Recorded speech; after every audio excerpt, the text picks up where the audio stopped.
Hey everyone, Brendan Snyder here. How are you? Thank you so much for joining me and welcome to another episode of New Music Finds. So this is where I like to collect together all the different things that I've purchased over the past week, and I got 24 items this time to run through with you. Yesterday was 4th of July here in the United States, so it was a long holiday weekend. I hit up multiple record stores. I also got a bunch of things shipped to me, so lots and lots of cool stuff. As I said, 24 items to run through with you, and we'll do that here in just a bit. But before we get started, if you're new to my channel and you haven't already hit the subscribe button, please do. Also leave a comment, hit like, all those things help support my channel. I would greatly appreciate it. And of course, as an added bonus, by turning on notifications, you're going to be able to stay up to date on really cool episodes just like this with New Music Finds. So as I said, 24 items here. Normally I also have new releases and I like to kick off with that, but this past Friday there wasn't anything coming out that I was interested in, so no new releases for me, but I did deep dives through record stores. I also ordered stuff online and had stuff arrive, so I've got lots to go through with, and we'll start with that. First one up is an eBay purchase, Bon Jovi, Lost Highway, the concert. And I'm not exactly sure where this got released because I had the DVD of this, but never knew that it was available as an audio CD as well. I was having a Bon Jovi kick a week or two back, and so I was digging in to try and find anything I didn't already own, and was surprised to see this was available, so I ordered it. Always thought the live concert version of this had so much more energy than the album version, and they play that start to finish in the same order as the album. So, you know, in some cases I do like live albums, this one in particular very much so. Okay, in a past episode or two, you guys had seen I was picking up some Alice Cooper related stuff, like from the original band, and Michael Bruce solo, who's the guitar player. Well, I also found this one here called In My Own Way from 1975. You know, at the same time Alice Cooper was making his Welcome to My Nightmare album, Michael Bruce was making this one and put it out. Now, Alice Cooper's, of course, sounded the most like the Alice Cooper group, whereas the Michael Bruce one here was a much more mellow affair, and I think that's why it didn't catch on. But always glad to get a hold of that and have that in the collection. I had his 1983 solo album that I think I showed in last week's, or maybe it was the weeks before, but having that one, I wanted to go get this one here. I had an anthology of sorts that included the entirety of this album, but I always like to have the original album art and standalone copy, that sort of stuff, so I went ahead and did that as well. That was also eBay. This next one is an eBay item as well. Desmond Child Legends Volume 1. Desmond Child being a songwriter, and though he does have an album or two out where he sings, he is predominantly known as a songwriter and a producer. And so this is a compilation of bands that he co-wrote songs with, but it's done by them. So we've got stuff by Bon Jovi on here, Aerosmith, Joan Jett, Alice Cooper. There's a Michael Bolton tune on here, but it actually rocks pretty good. Cher, Kiss, and Soraya is on here as well. So this is promotional only that was put out by EMI. So that was kind of a cool thing that I came across and thought, nice way to get a compilation. I've always really liked his writing. So getting a whole album of just Desmond Child co-written songs that have that same vibe and feel, it's very cool. But because of that, I went ahead and ordered the two albums that he did early on, I think in 78 or 79. And these two here. So this was the first one here, Desmond Child and Rogue. This one here, I believe, just self-titled. And then we have this one here. Again, Desmond Child and Rogue, but Runners in the Night. And so this is kind of R&B meets rock sort of flair to it, a little bit of disco-esh sort of stuff to it. This one starts to rock a bit more. So if you're thinking about either one and you like Desmond Child, this one had the hit on it, but this one here, as I said, rocks a bit more. So I'll be listening to this one a lot more. I actually got into it quite a bit. This one here is interesting. It's kind of unique and different, the flavor of it, not something you'd normally expect. So definitely check them out before buying them, but I do think they're interesting. All right, now I had been pronouncing this as Chilliwack, and best I can understand from some people that had left messages is Chilliwack, kind of with an A in the middle of it, so I hope I'm saying that right now. Actually sounds better than the way I was saying it, so I do hope that is the correct pronunciation. Lights from the Valley is this one here, and I had this one on LP, but I had recently picked up Opus X or Opus 10, and that one was so much better than this one, but I did want to get this one in the collection, so at least I had both of them on CD. So I added that in, and those were all ones that I ordered. These last three were Amazon releases. In case you're interested, you can go to Amazon for those. All right, as I mentioned, I hit up a number of record stores, and in particular, I went to one called Music Connection I hadn't been to in a long time. It predominantly focuses on metal, and I found a lot of cool stuff there. Interestingly, their best stuff is actually the new releases because they get in such rare, hard to find stuff. Their used stuff, not so much in my opinion, but I really enjoyed what I was able to find in their new selections. And I found this group called Lion Rampit, up and coming. One album, I think they're a Scottish band. It's been reissued on Renaissance Records in 2022. So it should be out there and easy for you to get a hold of, I would assume. Don't know anything about them other than I think this album is like 1987. It's the original release of this. And man, it's great glam metal. That's all I can say. If you want some really good Scottish glam metal in the vein of like Heavy Pettin', check out Lion Rampit. Okay, another one, great glam metal, I think from maybe 89 or 90, somewhere right around there. I'm trying to see if I can find a date real quick, but it should be right around that era. A group called Ransom. And they've been put out on this label called Retroactive Records, Frontline Records, doing this together. And don't know anything about them other than I think they put out 2 albums, and this one here in particular. I looked these things up before I buy them. I went on YouTube, I saw a music video for the first song, Lasting Love. Check that out and then tell me you don't want to go out and buy this if you're a glam metal fan. Ransom, and look up Lasting Love. Okay, next one was an interesting one because I didn't immediately recognize this. A group called Transmission. And it was the logo where I recognized the way they wrote the word trance. And I knew of this band, Trance, from Germany. Had a couple albums out in like 82, 83, somewhere around there. And I've got one of them. And I was like, I wonder if this is related at all. And I looked it up. 1989, they got back together. This is called Back in Trance. And for legal reasons, they had to put out the album under Transmission. And so I was really excited to find that this band had continued on, and there was this cool album from 89, so picked that up.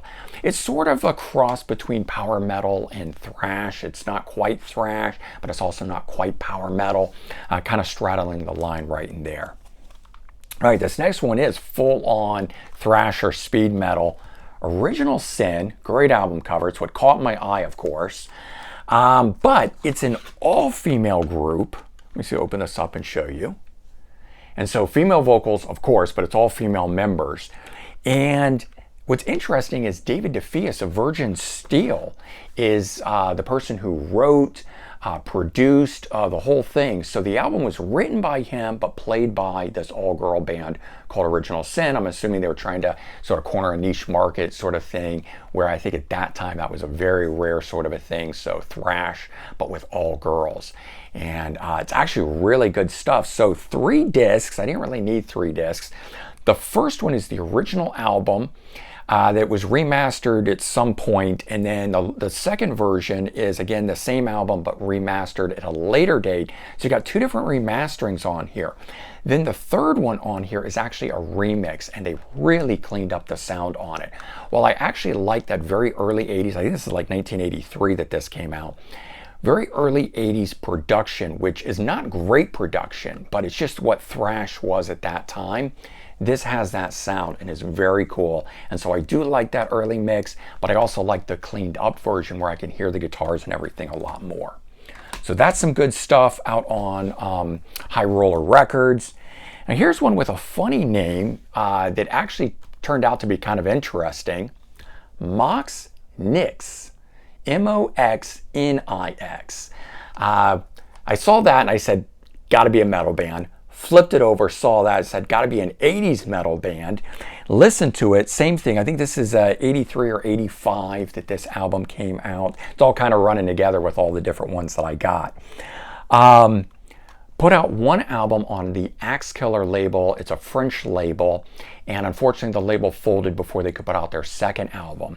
What I found out about the name of the band, because I was like, oh man, you know, that doesn't make any sense to me. What is it supposed to mean? MOX Nix. And if you pronounce it in the German way, MOX Nix, if I'm saying it right, something like that, MOX Nix, it means roughly translated into make nothing. And that's what someone's German grandmother or somebody used to say to them, making all the noise is thrash. You're really just making nothing. So they Americanized the spelling of it, MOX Nix, and put out the album under that name.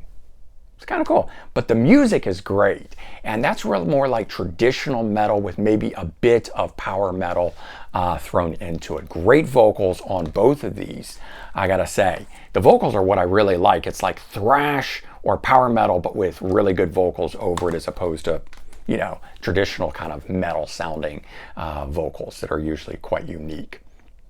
And then I found this one, Alex Beirut, if I'm pronouncing that right, German guitar player. I know him from Voodoo Circle and Primal Fear and a few other different bands, but he's got, you know, Deep Purple, Southern rock sounding groups, all the way to power metal sounding groups.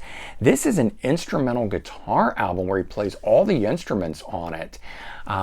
Very, very good. I was expecting something in the vein of Voodoo Circle, you know, kind of Deep Purple-esque sounding hard rock.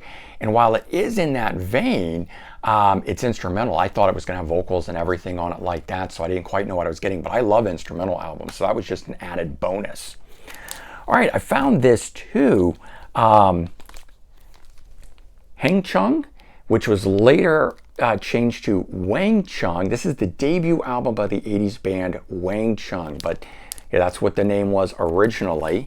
And then they all had kind of pseudonym type names. But those guys turned this into Wang Chung. Had, you know, great success after this. I've been looking for this for quite some time. Unfortunately, I did not get it for $1.99. I paid $8 for it, but totally worth it in my opinion. And if you're a New Jersey resident, then you probably know who these guys are, or a fan of the band Stars, Hellcats. So this features two members of Stars, the guitarist Richie Rano and the singer Michael Smith. This is an EP they did. It's got 5 tracks on it. You can see this has got a bit of wear across it here. I paid $5 for it. I've never seen this one in the wild, knew it existed. I've got it their full-length album on Atlantic. Or actually this I think is Atlantic. I think the full length was not on Atlantic, but Atlantic Records released this one here. And this came out in '82. So, you know, if you're a fan of Stars and you've never checked out Hellcats, they've got an album plus an EP with 2 main guys from Stars. So it just continues that on. But I was very glad to find that. You know, if I find a better copy, I will upgrade at that time. All right, and then the next stuff that's in here came from my trip to Princeton Records, and you guys have seen this in the New Music Now, and you saw it in the metal, you know, trip to the music store for metalheads that I filmed. So I'm going to kind of run through this stuff a little faster than I have the other stuff. Steve Miller Band, this is a promo from their box set that they put out, I think back in 94, 95, 94 on Capitol. 3 CDs, they do a selection of from it. Just again, you saw I got some other promos in here. I like those because they're albums you can't buy in stores. And I'm a completist. I want to have everything that my favorite bands put out. Jethro Tull, a second greatest hits called Repeat, the Best of Jethro Tull Volume 2, and it dives deeper into their catalog. So bypassing the hits, I often reach for the Volume 2s of greatest hits if I'm going to listen to a greatest hits as opposed to the ones that I know so well. Daryl Hall solo album. This one turned out to be really good. It's called 3 Hearts in the Happy Ending Machine. And then a lot of you guys responded to the video that I posted when I was unboxing the stuff from Princeton. And The first song that's on here, Dreamtime, I did know. So before you guys had told me anything about it, I went and popped it on, and it turned out that I actually knew something off of here. So I was kind of excited about that.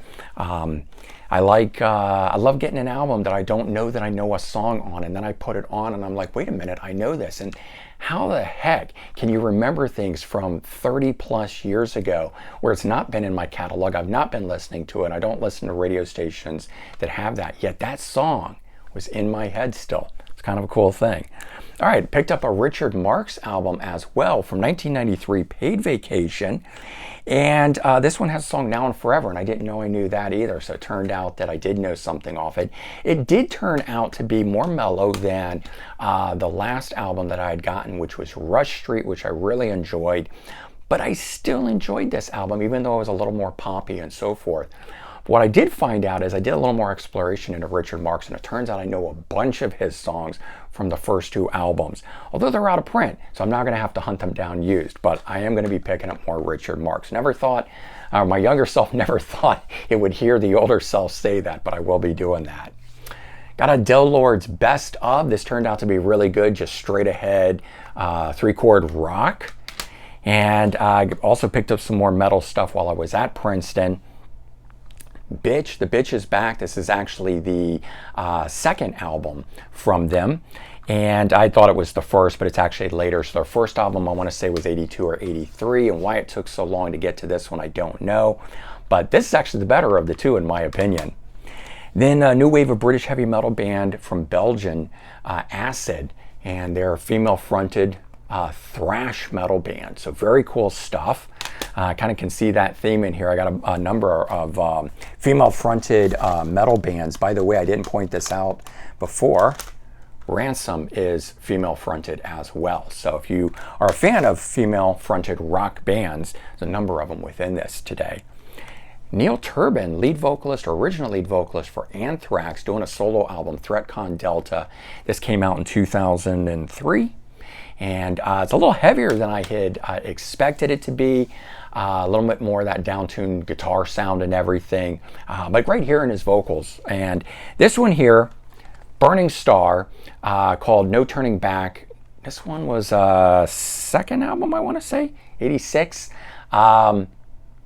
Here's the problem. It doesn't play in my CD player. It was $17.99 and it doesn't play. It says unreadable. Or unformatted or something weird like that, unsupported, actually, I think it was. So I'm going to have to take it back, unfortunately, and Princeton is an hour away from me, so it's not like I just can swing by there whenever. So I'm going to wait a couple weeks because I think I should be able to get a month, leeway. So I'm going to wait a few weeks, and then I'm going to go back down and I'll return this and I'll have some credit. A little bummed about that. I'll have to dig that up, and that's fine. Then I got one more record from Princeton, Black Rose. The Cher rock band that she tried out. And then I found out Les Dudek, guitar player in the group, who's played with lots of different people, and I've been picking up in the last few weeks some Les Dudek solo albums. So I didn't know that. I was just picking this up because it's supposed to be a rock album that Cher fronted. When I got home and I opened it up and I read the liner notes in it and saw that Les Dudek was the guitar player, I was even more blown away. I'd have bought this a long time ago if I knew he was part of it. So that's sort of the fun of this stuff. You may go in and buy it for one reason. I bought it because it was $6.99, not too much. And it turned out to be even better because it also had another member in it that I like and I'm excited and I like to follow and that sort of stuff. I've actually ordered this now on CD. I found on eBay the Rock Candy Records edition of this because that's unfortunately out of print already as well. So I will be getting a CD edition of that. So there you go, 24 items. This was the stuff I was enjoying and listening to all over the weekend. I had a 4-day long weekend, as I said, with the holiday, 4th of July here in the US. Lots of great music, a lot of different styles and stuff, everything from Richard Marx to full-on thrash metal stuff. So that's where I was. Hopefully you enjoyed this episode. Maybe you found something in here that's intriguing, and if not, maybe it sparked your interest to go search some stuff out or pull something out from your catalog that you hadn't thought of in a very long time. That's kind of the point of these episodes. So, all right, everyone, take care, have a good one, and I'll talk to you soon. Bye-bye.